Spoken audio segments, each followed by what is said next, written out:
After the death of Moses, the servant of the Lord said to Joshua, the son of Nun, Moses' assistant, Moses, my servant, is dead. And I've said it many times before, that Joshua already knew that Moses was dead.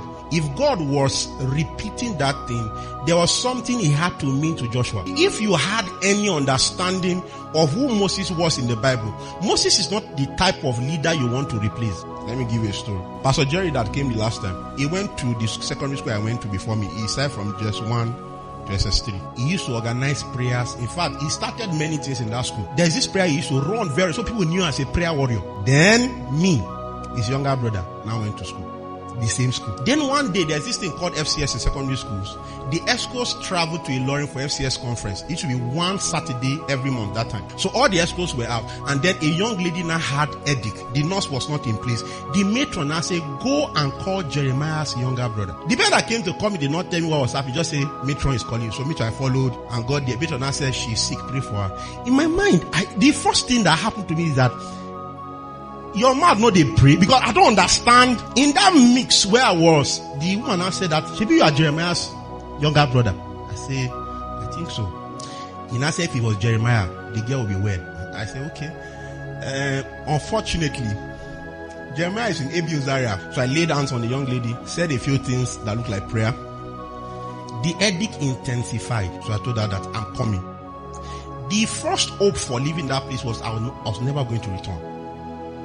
I went to the banana plantation and knelt down. I just felt like there's this thing on my inside that was calling me. So I just told the Lord, if I go back and I pray for this young lady and she's better, I will serve you for the rest of my life. At that time, it was just to maintain the ego that this is Jeremiah's spot. And then I came back, laid and looked at the girl, and then she did as she wanted to fall. We heard her and the headache was gone. So I now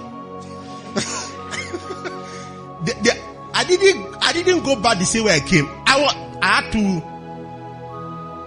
and everybody was saying the thing that's the boy. I was like, no, I'm trying to give you an example that Moses was not a person you just want to replace. The man divided the Red Sea. If Israelites call you a prophet, you're a prophet. Up until the Jews that were hypocrites, they still had Moses in high esteem. That's how strong his ministry was. Then a young boy that followed him, God is now telling that my servant Moses is dead and you will have to come. At this point, it was no longer just about the fact that the guy needed an anointing.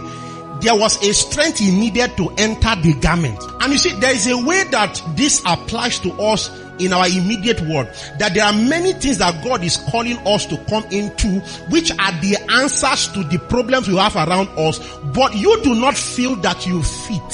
Sometimes it's not about the anointing. It's about the mindset that pulls you down, that weighs you down, that makes you feel that you are small compared to the things that you are saying.